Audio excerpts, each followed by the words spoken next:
Do you think the creeper is just another campfire tale? Another boogeyman invented to scare children into behaving? What if I told you the origins of the creeper run deeper than fiction, buried beneath layers of redacted files, missing testimonies, and systematic denial? The truth has been hiding in plain sight for generations. Tonight, I'm going to show you what they don't want you to see. It begins in 1946 in the small mining town of Blackwood, Pennsylvania. The war had just ended, and America was eager to return to normalcy. But for the residents of Blackwood, normal would never come again. On November 17th, 3 children disappeared while playing near the abandoned Harwick coal shaft. The search party found only one thing: strange markings carved into the trees surrounding the mine entrance. Not animal claw marks, not random vandalism, precise geometric patterns arranged in a sequence that local authorities couldn't identify. The official report stated the children likely fell into the shaft. Tragic accident. Case closed. Except the mine had been sealed years earlier, and when they opened it to search, they found no bodies, nothing. Just emptiness and silence. The parents of 7-year-old Timothy Gaines, one of the missing children, refused to accept the explanation. They continued searching, posting flyers, questioning neighbors. 2 weeks after the disappearances, Martin Gaines, Timothy's father, claimed to have seen a tall, impossibly thin figure standing at the edge of their property at dusk. It wasn't moving like a person, he told the local paper, more like something pretending to be a person. The article was retracted the next day. The interview never happened. The following month, the Gaines family moved away without notice. Their house remained empty for 3 years.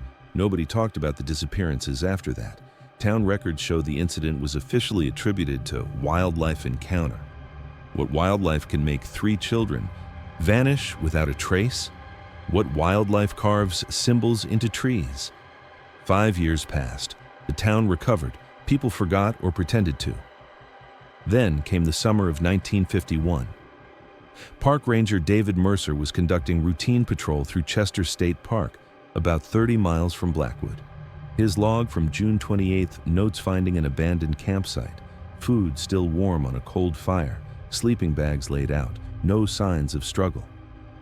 The strange part, all personal belongings were arranged in perfect geometric patterns, wallets open to display IDs, watches with hands pointing to specific numbers, a family photo torn into precise pieces, rearranged into something unrecognizable.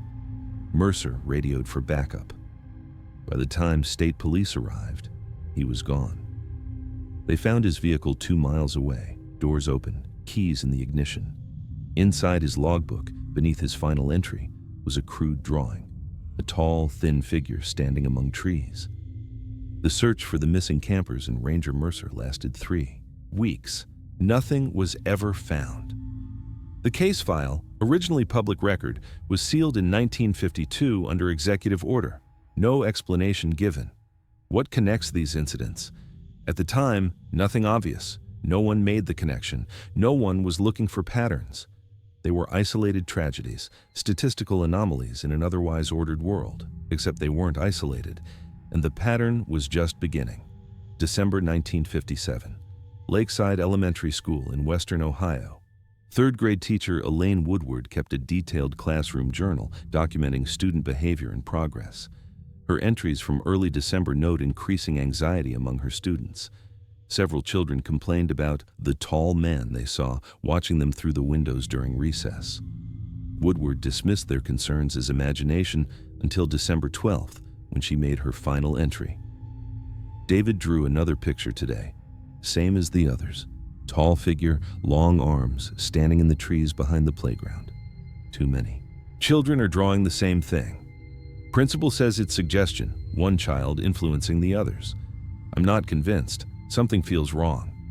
The maintenance door to the basement was open again this morning. Nobody admits to being down there. The next day, Elaine Woodward did not report to work. Police conducted a wellness check and found her apartment empty, bed unmade, breakfast half-eaten.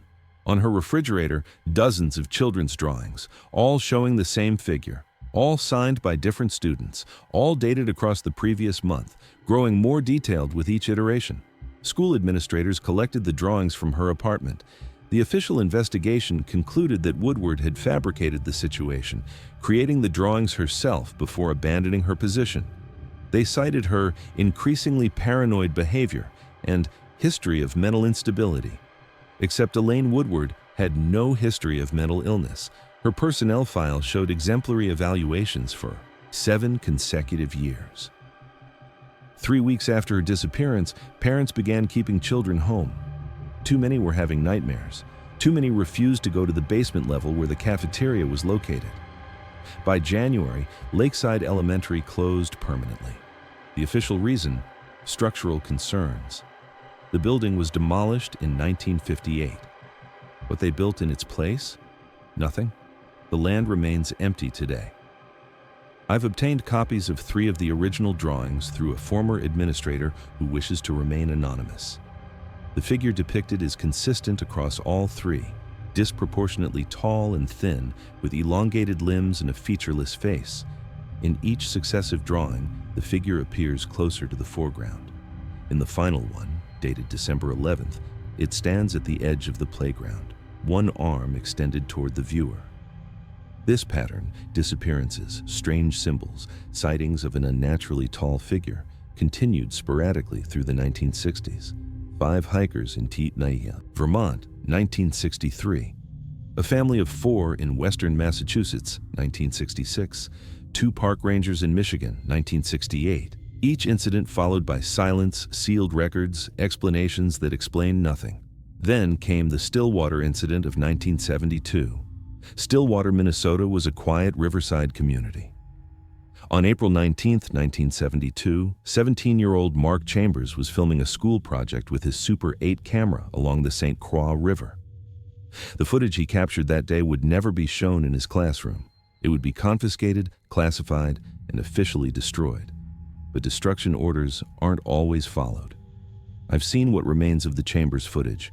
The first 3 minutes show typical scenes: the river, boats, friends waving at the camera. At 3:47, the camera pans to the tree line across the water. Standing between 2 pines is a figure, tall, motionless. Chambers zooms in. The figure is unnaturally thin, wearing what appears to be a dark suit. Its proportions are wrong: arms too long, torso too narrow. Its face is indistinct, blurred not by camera quality, but as if the features themselves are somehow smeared. The camera shakes. Chambers is heard saying something unintelligible. When the frame steadies, the figure is gone. Chambers pans frantically, then stops. The figure now stands at the water's edge, closer than before. No movement is captured. It simply appears in a new location. The footage cuts abruptly. When it resumes, the timestamp shows 47 minutes have passed. The camera lies on its side, still recording. In frame is a portion of the riverbank. Nothing happens for almost a minute. Then, long, dark fingers enter the frame, reaching for the camera. The footage ends. Mark Chambers was reported missing that evening. His camera was found the next day by search volunteers. The official investigation concluded he had fallen into the river and drowned. His body was never recovered. The footage was analyzed by local police, then by state investigators. Within 72 hours, federal authorities had taken jurisdiction. All copies were supposedly destroyed in 1973. Yet somehow, fragments have surfaced, always incomplete, always missing the most crucial moments. After Stillwater, the pattern accelerates. The 1970s saw an unusual spike in disappearances near national parks, wilderness areas, and isolated communities. Most were attributed to misadventure, wildlife encounters, or voluntary disappearances. Most received minimal investigation. Most were forgotten, except by those who noticed the connections. Throughout the 1970s, a small network of investigators, journalists, and family members of victims began comparing notes. They found consistent elements across dozens of cases, strange symbols left at the scene, reports of an unnaturally tall figure seen days or hours before disappearances, electrical disturbances, and perhaps most telling, the systematic downplaying of evidence by authorities. This informal network was first documented in 1977 when freelance journalist Rebecca Langston published an article titled "The Pattern in the Trees" in an obscure paranormal magazine. The article connected 15 separate incidents across 7 states, all bearing the hallmarks we now associate with the creeper. Langston had interviewed witnesses, family members, and local authorities. She had compiled photographic evidence of the symbols found at multiple scenes. Most importantly, she had obtained partial copies of official reports that contradicted the public explanations. 1 month after publication, the magazine issued a retraction, citing factual inaccuracies and unsubstantiated claims. Langston was fired. The magazine's next issue never arrived to subscribers. The publisher filed for bankruptcy that same month. Rebecca Langston disappeared on October 14, 1977. Her apartment showed no signs of forced entry. Her research files, photographs, and recordings were gone. The only item left behind was a single photograph pinned to her corkboard, a blurry image of a tall figure standing between trees, taken at what appears to be dusk or dawn. On the back, written in handwriting her family couldn't identify, "It knows." By the early 1980s, the informal network had gone underground. Their communications became coded, circulated through obscure classified ads, specialized newsletters, and early computer bulletin boards. They called themselves Watchers, dedicated to documenting the pattern and warning potential victims. Their existence is known only through fragmented records, chance discoveries, and the testimony of those few who encountered them and lived to share the experience. One such testimony comes from Daniel Hayes, a former park ranger at Glacier National Park. In 1983, Hayes was approached by a woman who claimed to be researching historical disappearances in national parks. She showed Hayes a collection of photographs, missing persons from various parks over several decades. She asked if he had noticed any unusual markings on trees, rocks, or structures around the park. Hayes later reported that he had indeed noticed unusual symbols carved into trees along certain remote trails. He had documented them, believing them to be vandalism. The woman left him with a sealed envelope, instructing him to open it only if he saw the tall man. 3 weeks later, Hayes radioed in a suspicious person sighting near the eastern boundary of the park. The transcript of his final communication describes an individual of unusual height standing motionless approximately 100 yards from my position. Subject does not respond to verbal commands. Subject appears to be wearing dark formal attire, inappropriate for wilderness conditions. When backup arrived at Hayes's last reported location, they found his vehicle empty, his equipment untouched. The sealed envelope was found in his glove compartment, opened. Inside was a single page with instructions, locations to avoid, methods to create barriers of specific materials, symbols that might provide protection, and a warning. If you see it 3 times, you're already gone. Hayes was never found. His case remains open. Throughout the 1980s and early 1990s, the pattern continued, but public awareness remained minimal. Occasional newspaper articles questioned clusters of disappearances. Regional television programs featured segments on unexplained phenomena in certain areas. But the connections remained obscured, the larger pattern hidden behind individual explanations, jurisdictional boundaries, and the passage of time. Then came the internet, and with it, the ability to connect cases across decades and thousands of miles, to share information that had previously been isolated, to recognize the pattern for what it was. The first online forum dedicated to what would eventually be called the Creeper appeared in 1997. It began as a bulletin board for sharing wilderness disappearance cases that featured unusual circumstances.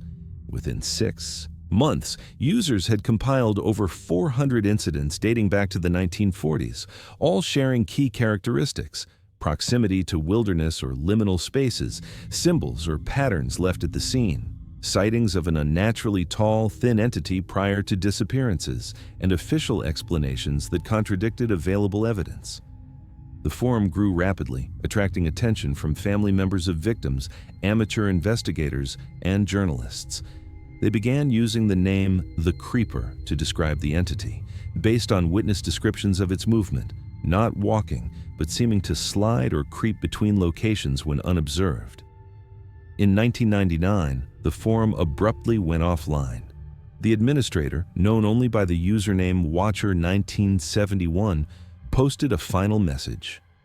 "It's in my house. It's standing in the corner of my room as I type this. I can see it in my peripheral vision, but when I turn to look directly, it's just shadow.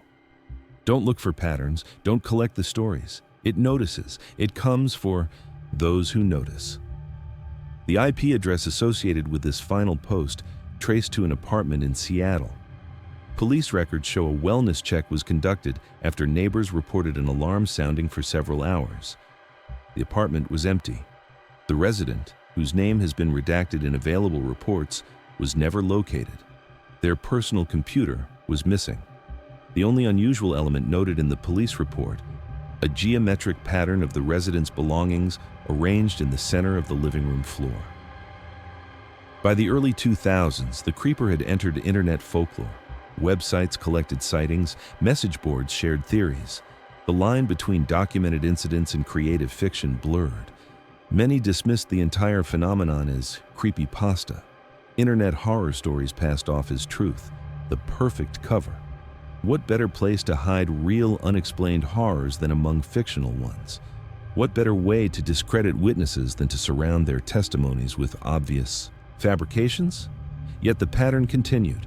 The incidents didn't stop simply because they were being discussed alongside fictional accounts. If anything, they increased. Oak Ridge, Tennessee, 5 members of a high school video production club disappear while filming a documentary about local history. Their equipment is found arranged in a perfect circle in a clearing 2 miles from where they were last seen. The recovered footage shows hours of normal filming, followed by a 3-minute sequence captured at dusk. It shows the students noticing something in the distance. The camera zooms to reveal a tall figure standing between distant trees. The students are heard discussing the figure, assuming it's a person. They approach.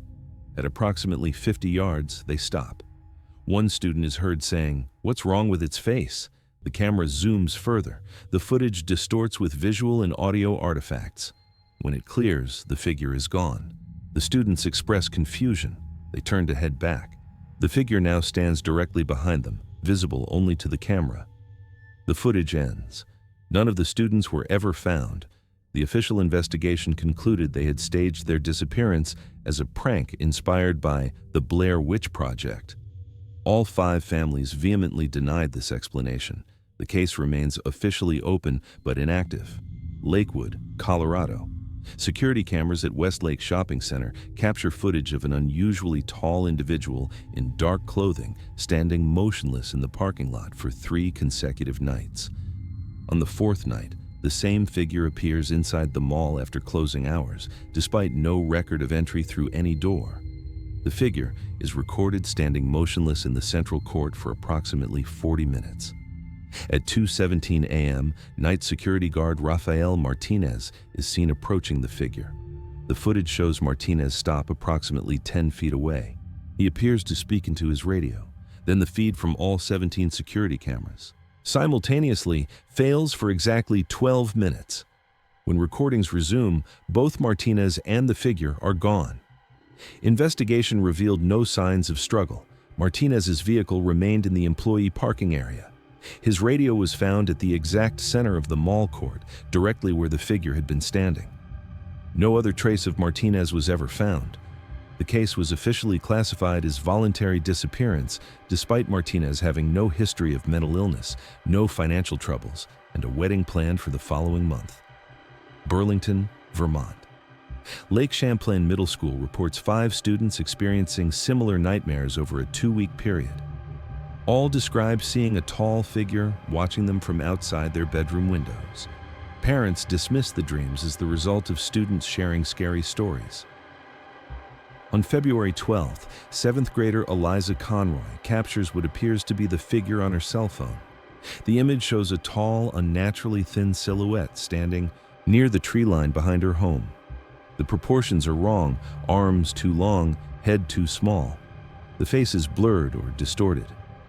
Eliza shows the photo to her parents, who contact police. Officers find unusual markings carved into trees at the edge of the property. 3 days later, Eliza reports seeing the figure standing in her backyard at dusk. Her parents see nothing. That night, Eliza is gone from her bedroom. Her window is open despite February temperatures. In the snow below her window, a single set of elongated footprints approaching the house, none leaving. The search for Eliza Conroy continues to this day. The official investigation focuses on potential human abduction. The photo of the figure was dismissed as a digital manipulation, despite analysis indicating no signs of tampering. The footprints were attributed to photographic perspective, making normal prints appear elongated. For every case with recorded evidence, dozens more exist with only testimonial support. For every reported sighting, countless others likely go unreported, dismissed as hallucination, imagination, or simply too bizarre to be believed. What is the creeper? Theories abound. Some suggest a human killer exploiting folklore to enhance fear. Others propose a shared delusion, a modern myth manifesting through collective belief. Some point to government experiments in psychological warfare, creating false memories and staged disappearances to test mass response. The more esoteric theories suggest interdimensional entity, evolutionary predator, or manifestation of collective unconscious fears. Whatever its nature, the pattern itself cannot be denied. The consistency across decades, geographical boundaries, and witness backgrounds suggests something real, whether physical entity, psychological phenomenon, or something that exists in the boundaries between established categories. Most disturbing is the escalation. Analysis of reported incidents shows increasing frequency. The intervals between appearances are shortening. The geographic range is expanding from primarily rural settings to suburban and even urban environments. The entity appears to be adapting, evolving, learning, and it seems to be aware of those who track it. Multiple researchers who have dedicated significant time to documenting the creeper have themselves vanished. Equipment fails, records become corrupted, sources recant or disappear. The pattern extends to those who study the pattern, which brings us to recent developments. Portland, Oregon. Internet researcher and podcast host Vince Mercer begins a series on unexplained disappearances, focusing heavily on cases matching the creeper pattern. After releasing 3 episodes, Mercer reports unusual experiences, electronic disturbances in his home, the sensation of being watched, and strange symbols appearing in condensation on his bathroom mirror.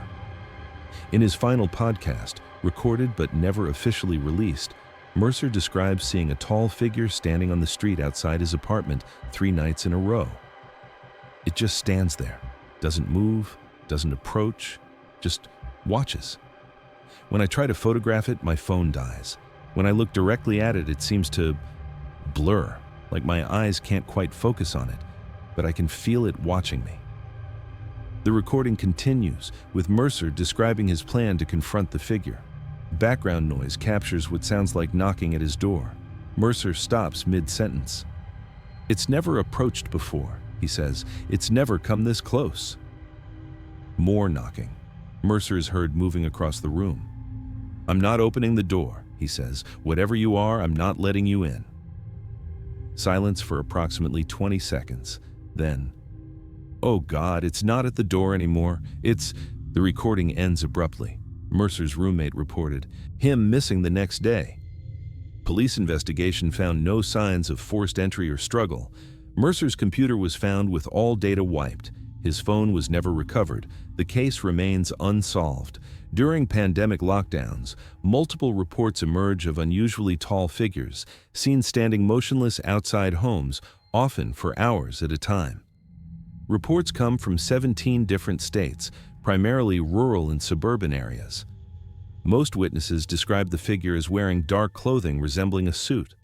Most report the figure maintaining distance, never approaching but never fully leaving. Most report the figure being visible primarily at dawn or dusk. Most report taking photographs that show nothing or become corrupted. In July 2020, a security camera in Rochester, New York, captures footage of what appears to be the entity approaching a home at 3:17 a.m. The figure moves with unnatural fluidity, seeming to glide rather than walk. It stops at a window, and remains motionless for approximately 7 minutes. Then it turns its face toward the camera. The footage distorts with visual artifacts.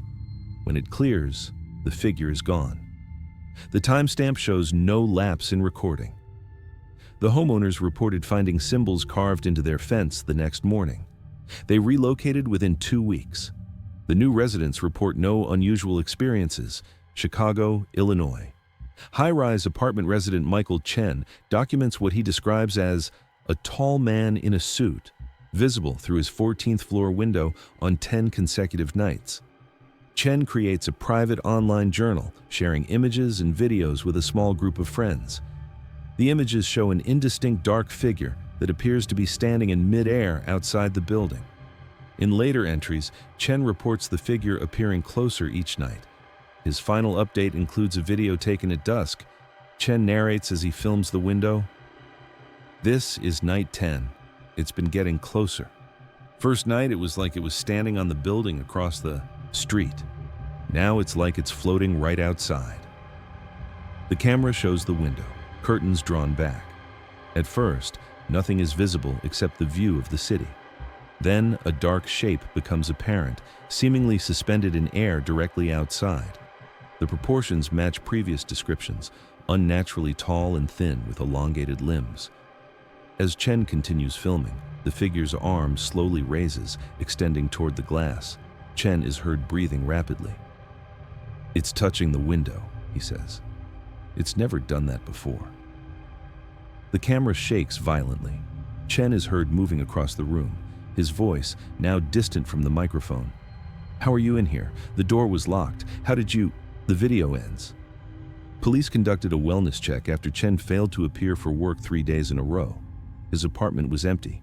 The only unusual element noted was a series of photographs arranged in a geometric pattern on his bedroom floor, all showing the same window, capturing the city view at different times of day. No figure was visible in any of the photos. Chen's case remains open. Multiple online communities dedicated to tracking the creeper phenomenon report unusual activity patterns. Websites experience unexplained outages. User accounts are deleted without explanation. Forum threads discussing recent sightings disappear. Several prominent researchers announce they are discontinuing their investigations, citing personal reasons. Those who continue report increasing electronic disturbances, surveillance sensations, and in some cases, direct sightings. One researcher, operating under the pseudonym Treeline Observer, posted a final update before deleting their account. "It knows we're watching it. It's watching back now. The more attention we give it, the stronger it becomes. I've seen it 3 times this week, standing in the distance, watching, waiting. I'm shutting everything down. I suggest you all do the same. Knowledge isn't worth the cost." These recent cases suggest an evolution in the entity's behavior. It appears to be responding to increased awareness, adapting to technology, expanding its reach from isolated wilderness to densely populated areas, learning how we track it, learning how we communicate about it, which brings us to now, to you watching this, to the question you haven't asked yet but should. Why tell you this story if awareness attracts its attention? The truth is in the pattern. It's always been about attention, about awareness, about observation. The entity doesn't just happen to be seen before disappearances, it wants to be seen, needs to be seen. The sightings aren't warnings, they're feeding. It consumes attention, fear, awareness. The more people who know about it, the stronger it becomes. Yet, paradoxically, collective awareness may be the only defense. Isolated knowledge makes isolated targets. Shared knowledge creates networks of resistance. The Watchers understood this decades ago. Their mission wasn't just documentation. It was distribution of protective information. The symbols found at locations aren't its markings. They're attempts at protection by those who knew what was coming. The arrangements of possessions aren't its doing. They're last-ditch efforts to create barriers, to establish patterns that might repel it. The knowledge exists, fragmented across decades of encounters, pieces of a protection puzzle scattered among those who glimpsed the truth before vanishing. So yes, watching this puts you at risk. Knowledge attracts its attention, but ignorance guarantees you'll have no defense when it eventually finds you anyway. It's been expanding its territory for decades, no longer confined to forests and remote locations, no longer limited to physical proximity. Think about it. You're watching a screen right now, a window into another place. What's to stop it from watching back, from reaching through? Check your surroundings. Is there a reflection nearby, a darkened window? A shadow that doesn't quite match what should be casting it? Don't look directly. Use peripheral vision. Direct observation makes you a participant, not just a witness. If you've made it this far, you're already involved, already part of the pattern. The question isn't whether it knows you now. The question is what you'll do with that knowledge. Some of you are already familiar with the signs. You've seen something tall and wrong-shaped in the distance, noticed electronic disturbances, found unexplained symbols, felt watched when alone. You've dismissed these experiences because the alternative was too unsettling. But recognition is the first step toward protection. For those experiencing signs, time is critical. If you've seen it once, you have time to prepare. Twice, immediate action is necessary. 3 times, I wish you luck. For those who haven't, preventative measures are possible. The watcher's fragmented knowledge suggests barriers of specific materials, symbols of protection, awareness techniques that limit vulnerability. Information exists, scattered across forums, hidden in archived accounts, encoded in seemingly fictional warnings. This isn't the place to share specific protection methods. That information finds those who truly need it. What I can tell you is this: it prefers isolated targets. It avoids certain materials. It can't maintain manifestation under specific conditions. Most importantly, it can be temporarily repelled, even if never permanently destroyed. What happens next is your choice. Some will dismiss this as elaborate fiction, creative storytelling designed for entertainment. That's your protection. Skepticism creates distance. Others will recognize elements that confirm experiences you've tried to rationalize away. For you, this is confirmation you're not alone, not imagining things. And for some, this information comes too late. You've already seen it 3 times, already felt the coldness when it stands behind you, already noticed how electronics malfunction in its presence, how reflective surfaces show it when direct vision doesn't, how it's always just outside your focus, just beyond definitive proof. What remains unknown is its ultimate purpose. What happens to those who disappear? Where do they go? Do they continue existing in some other state, some other place? Or are they simply gone, consumed, erased? The pattern provides no answers to these questions. Only more questions, only more uncertainty. This much seems clear. It's getting stronger, appearing more frequently, taking more people, expanding its influence from isolated incidents to systematic presence. What began as scattered disappearances has become a persistent phenomenon, growing with each passing year, each new awareness, each telling and retelling of its story, including this one. So why share this knowledge, knowing the risks? Because patterns only have power when recognized, because secrets protect the predator, not the prey. Because warnings, even dangerous ones, are better than comfortable ignorance. I've shown you the pattern, traced its evolution across decades, connected the isolated incidents into a coherent whole. Now you see what has always been there, hiding in peripheral vision, standing just at the edge of firelight, watching from between the trees. You know about the creeper now, and it knows about you. When you turn off this video, check your surroundings carefully. Notice if the shadows fall as they should. Pay attention to reflective surfaces. Be aware of the feeling of being observed. And if you see a tall, thin figure standing motionless in the distance, don't look directly at it. Don't approach it. Don't acknowledge it. Turn away. Seek others. Stay in light. Remember the pattern. It's watching, always watching, waiting for you to forget what you've learned here, waiting for the moment your guard drops, waiting for you to dismiss this warning as mere entertainment, mere fiction. But you know, better now, you've seen the pattern, and now it sees you. Sleep well and check your windows before you do.